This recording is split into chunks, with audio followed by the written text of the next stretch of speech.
пайданы. TikTok пен YouTube'да мынандай видеолар толып тұр. Қазір инвестиция салсаң, бір жылда бизнес-вумен болып шығасың. Кейбіреулер айтады, қазір 10 мың теңге инвестиция салсаң, бір жылда миллионер болып шығасың. Бұл рас па өзі?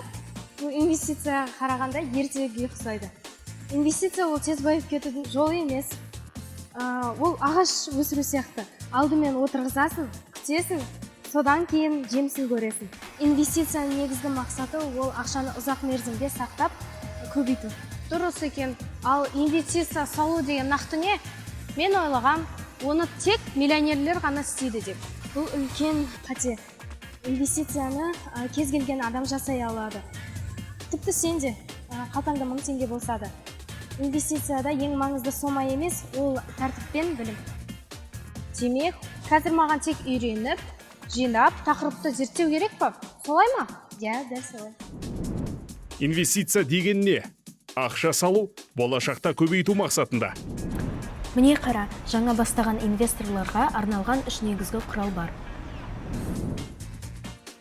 Акциялар компанияның үлесін сатып алу. Компания дамыса, баға да өседі. Пайда аласың, бірақ тәуекелді жоғары. Облигациялар. Мемлекетке немесе бизнеске қарызға беру. Пайызбен қайтарылады. Табыс аздау, бірақ сенімдірек. ETF. Онда ондаған тіпті жүздеген акция мен облигация жиналған қор. Себет сияқты тәуекел аз, әсіресе жаңадан бастағандарға. Жақсы, ал акция мен облигацияның айырмашылығы неде? Акция көп пайда әкелуі мүмкін, бірақ бағасы күрт төмендеуі де ықтимал. Облигация тұрақтырақ, бірақ табыс аз. ETF орта жол, тәуекелде табыс та орташа. Құрал, акциялар. Табыс жоғары. Кімге арналған? Тәжірибелілерге. Құрал, облигациялар. Табыс орташа. Кімге арналған? Абайлап бастайтындарға. Құрал, ETF. Табыс орташа. Кімге арналған? Жаңадан бастаушыларға. Жалпы бұл іспен қанша жастан айналысуға болады? Маған әлі 18 толмады ғой. Ресми түрде 18 жастан. Бірақ сен қазірдің өзінде кітап оқып, видео көріп, демо шоттармен жаттыға аласың. Ал егер өзіңе сенімді болсаң, қызық болса, ата-анаңмен өз шотыңды аш. Сенімен бірге инвестиция үйрене алады.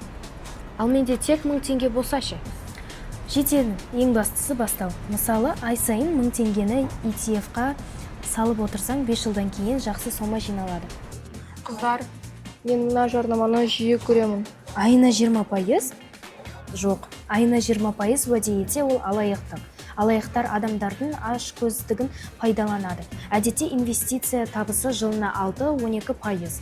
Инвестиция марафон секілді, спринт емес. Миф, инвестиция сал тез бай боласың. Шындақ, жоғары табыс, жоғары тәуекел. Инвестиция бұл болашақты ойлау. Аздан баста көбірек оқы, үйрен, дамы, болашақ өз қолыңда.